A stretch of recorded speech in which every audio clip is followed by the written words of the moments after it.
Well, now we are going to study the problems with the structure of bone. The bone consists of a mineral and an osteoid. So, if you see the roof here, you find that there are girders and there's concrete. The girders provide the strength not to break. So that provides the strength not to break. And the concrete provides the strength not to bend.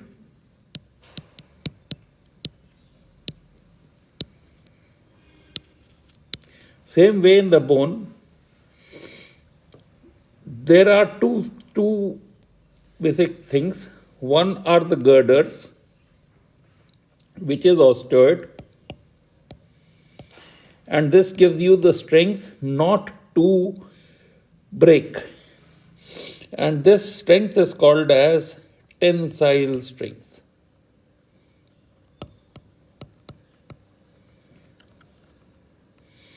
And the mineral gives you the strength, gives the bone the strength not to break.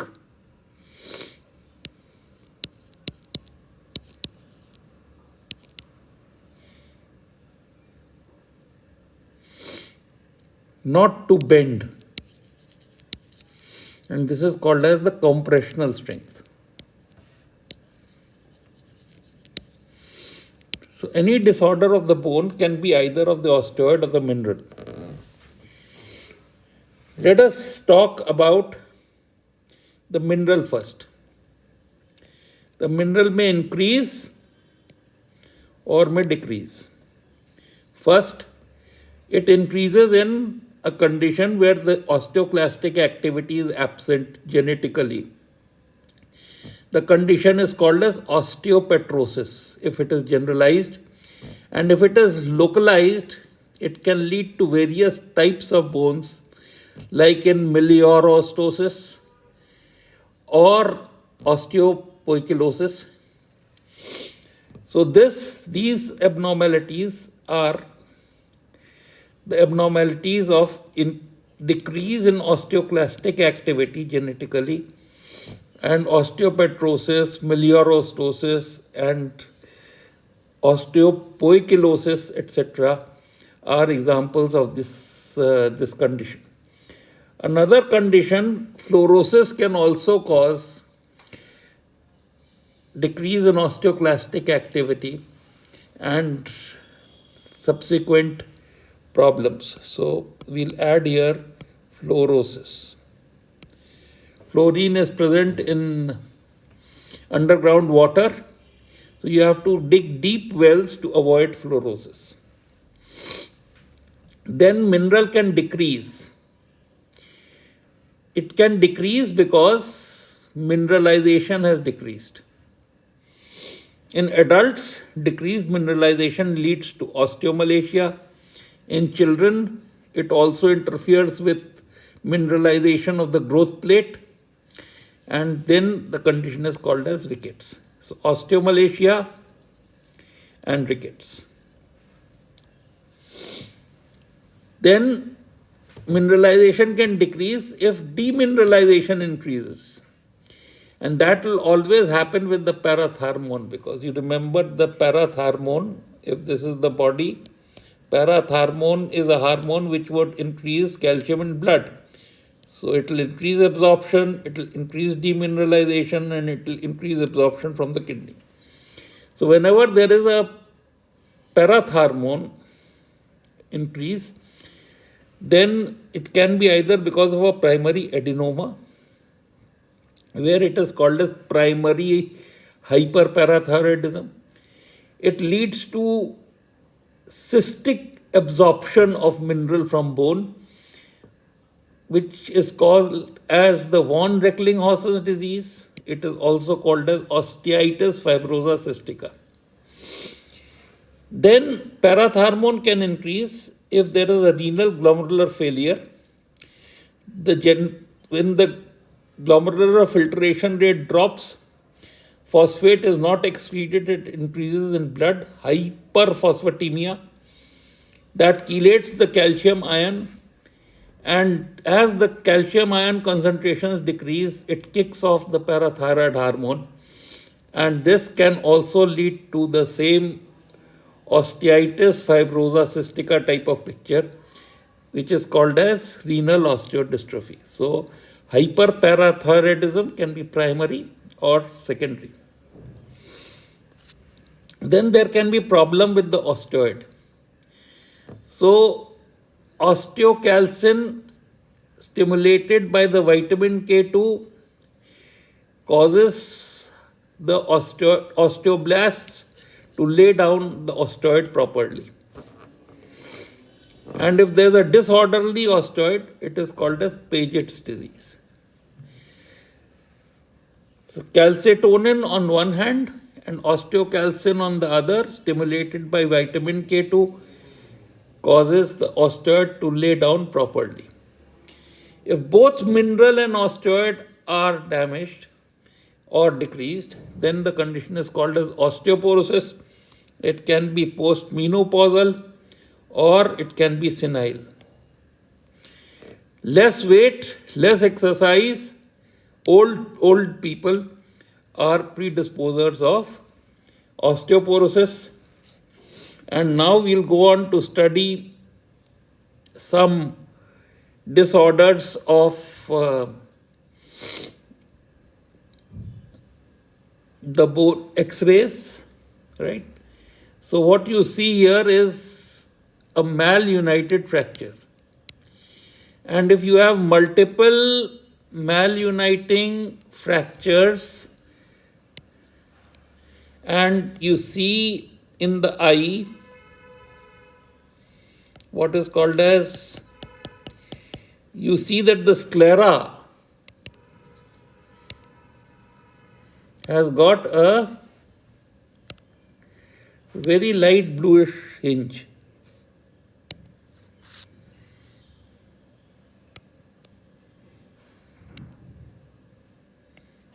You can see the sclera, choroid through the sclera. So this is called as buphthalmos, congenital glaucoma. So multiple idiopathic maluniting fractures in a child with buphthalmos, where the choroid is shining through the sclera, is osteogenesis imperfecta. The treatment you can see here is what is called as the Sikh kebab operation. So all these fractures would unite in a straight line, like kebab on Sikh. Then this is the X-ray of meliostosis, hiostosis.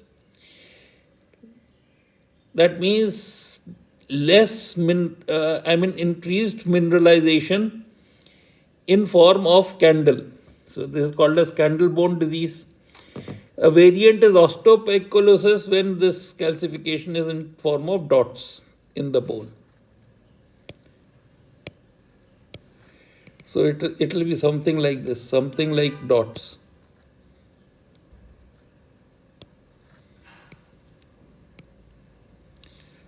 So more dots. So that's osteoporosis. Then failure of the giant cells lead to generalized mineralization. No osteoclastic activity, condition is called as osteopetrosis, marble bone disease, Apert syndrome.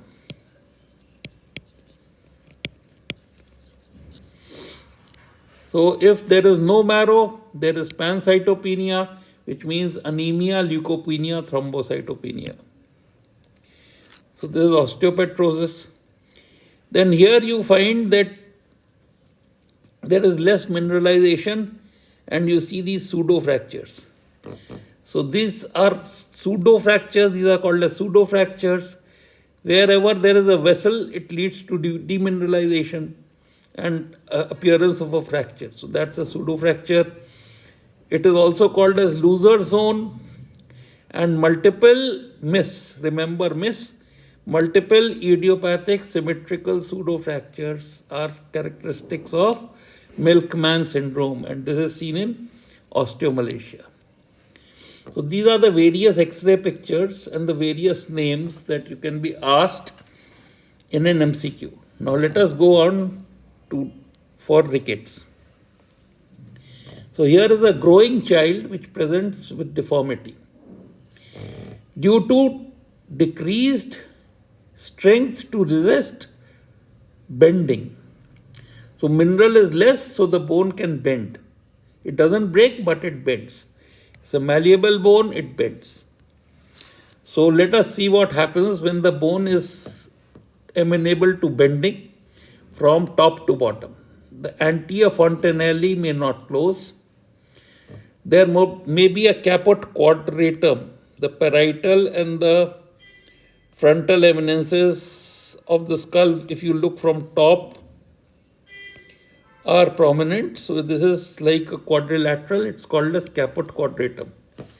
The head circumference may increase. There is a pigeon chest. The sternum is protruded forward like a pigeon. There is rickety rosary. That means in thickening of costochondral junctions. Then, because of hypotonia, the diaphragm is able to pull during inspiration its attachment in the abdominal wall, and that is called as the Harrison sulcus. Then you have a pot belly. Then you have splaying of the ischial tuberosities, and beaking of the pubis. So the ischial tuberosities would be splayed like this, because the child is sitting on it, so this will bend outwards. Ischial tuberosities. This is the false pelvis, this is the true pelvis. The ischial tuberosity will become splayed. It will go out like this. So that is splaying of the ischial tuberosities, and of course there is what is called as beaking of the pubis. We'll rub this out. And beaking of the pelvis means that if you are looking from top, this is the sacral promontory, this is the pelvis, it beaks. So beaking of the pelvis and splaying of the ischial tuberosities are features here. Then going to the hip, there is coxa vara, knee genu valgum, anterior tibial bowing, heel valgus, pes planus. There is also widening of the wrist, which is because of the cartilage involvement. So let us go on to see what happens with the cartilage. You see, mineralization is defective. So here you see this is the diaphysis, this is the epiphysis, this is the metaphysis. So this metaphysis is not properly mineralizing. So the zone of provisional calcification, the line you see here, is absent. There is brush border appearance because the line is absent. The metaphysis is cupped and splayed. This is called as splaying, and it is cupped. And there is this widening of the lower end of radius. There is also, normally if the cortex is this much thick normally, so this will just become penciled. So what you will see, there is penciling of the cortex. And there are some lines which are called as Perkins lines. So Perkins lines are areas of ossification. These Perkins lines may disappear. So this is what is the picture of the X-ray of the wrist. Now let's see this here. You see there is cupping, there is widening,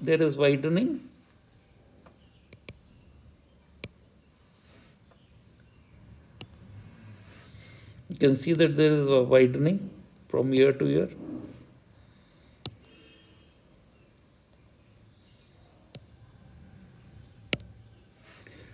There is cupping, there is widening, there is no zone of provisional calcification, so there's this brush border appearance. There's penciling of the cortex, you can see it here.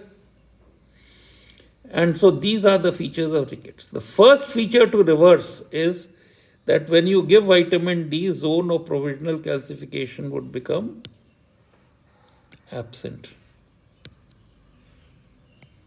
The zone of provisional calcification will become absent, as there is. So this zone of provisional calcification will become visible. That's the first sign of healing of rickets. So this is rickets. If you get this case clinically, you will look for diatic, less vitamin D, presence of chelating agents, absorptive, renal, or rare genetic in which alkaline phosphatase may be absent. How would you manage? So we'll investigate to confirm that it's rickets. We'll investigate to find out what type of rickets it is. Is it renal? Is it absorptive? Is it diatic? Then we will correct the deformity when the bones are still soft. We can give corrective plasters.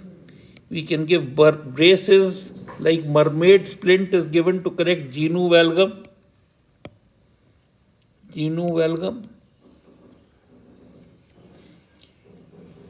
Then we will restore mineralization. So we give vitamin D 6 lakh unit fortnightly for 3 times. So if you think that the kidney and the liver are compromised, that means there is no hydroxylation at the 25 and 24 position, then you have to give vitamin D3. Otherwise, vitamin D suffices. You can add K2 because to stimulate the osteoblast, to stimulate osteocalcin so that the osteoid deposits. At 3 weeks, you take an X-ray of the wrist. If the zone of provisional calcification appears, you continue till the BMD returns to normal, and then you keep on giving vitamin D 600 international units per day. If the zone of calcification does not reappear, then you give the same dose injectably. If the zone of calcification appears, it was absorptive rickets because by injection you have bypassed the GIT. Identify and treat the cause of absorptive rickets. If the zone of calcification still does not appear, that means it's not responding to injectable also, then it is renal rickets. If test the urine, if phosphate is increased in blood, it is hyperphosphatemic rickets, that means glomerular failure.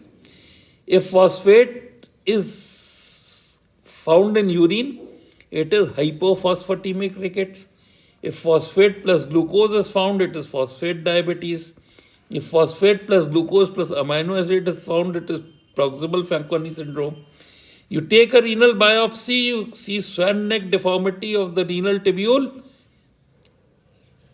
then it is cystinosis. Distal tubule, you know that CO2 plus H2O becomes H2CO3, which breaks into H and HCO3. H goes out, sodium, potassium, calcium go in. So what are the features of distal tubular rickets? Increased H ion means acidosis, and hyponatremia, hypokalemia, hypocalcemia. If this is combined with proximal tubule rickets, that means phosphate glucose amino acid in urine. You call it Debré-de and Fanconi syndrome. Now, if there is an isolated distal tubular involvement only, distal tubular involvement, isolated, then you think of in an epidemic zone like the banks of the Ouch Ouch River, you would think of cadmium toxicity or Ouch Ouch disease. If it is outside the epidemic zone, think of drug toxicity by excess carbonic anhydrase inhibitors for long period of time. Then renal parenchymal rickets, the 24th position in the vitamin D OH is added here. So 24, 25 OH twice vitamin D, this will be decreased, and that is the diagnosis of parenchymal failure. Whatever is the renal cause, you would increase oral vitamin D dose by 2500 international units per 3 weeks till the zone of provisional calcification appears or there is calciuria. To diagnose calciuria, there is a test which is called as the Salkovich test. The agent Salkovich reagent consists of 2.5 grams of oxalic acid, 2.5 grams of ammonium oxalate, 5 milliliter of glacial acetic acid in 150 milliliters of distilled water. Add the Salkovich agent to the urine, it should turn milky. You should use 24 hours urine to test every day. If there is calciuria or if the zone of provisional calcification has appeared, reduce the vitamin D dose by 2500, confirm that there is no calciuria and continue at the same dose. So this is the management of renal rickets. In osteomalacia, this is a woman who is a multipara, postmenopausal bone pains, raised alkaline phosphatase, differential diagnosis is osteoporosis. But why is it osteomalacia, not osteoporosis? Because alkaline phosphatase is raised. You get tender bones on examination. You get this trefoil deformity. चिड़ी का पत्ता, चिड़ी का sign ये होता है ना. The trefoil deformity of the pelvis because of protrusio acetabuli, because of weakening of pelvis, because prominent sacral promontory. So this is what you get. Now you can get pseudo fractures also, which are multiple idiopathic symmetrical pseudo fractures called loser zones. It is called as milkman syndrome.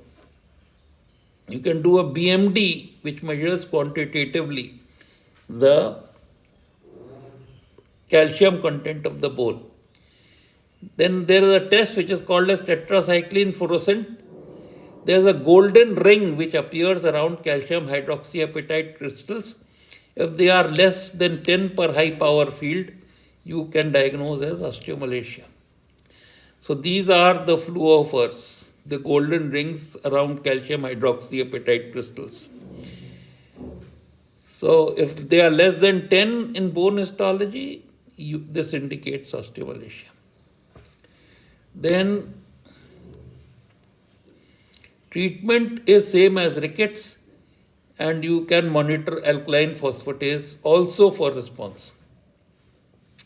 Then there is osteoporosis, both mineral and osteoid loss in senile or postmenopausal woman. It is preventable by exercise because there is something which is called as the Wolff's law. If there is force passing through the bone, it will mineralize. Mineralization will increase.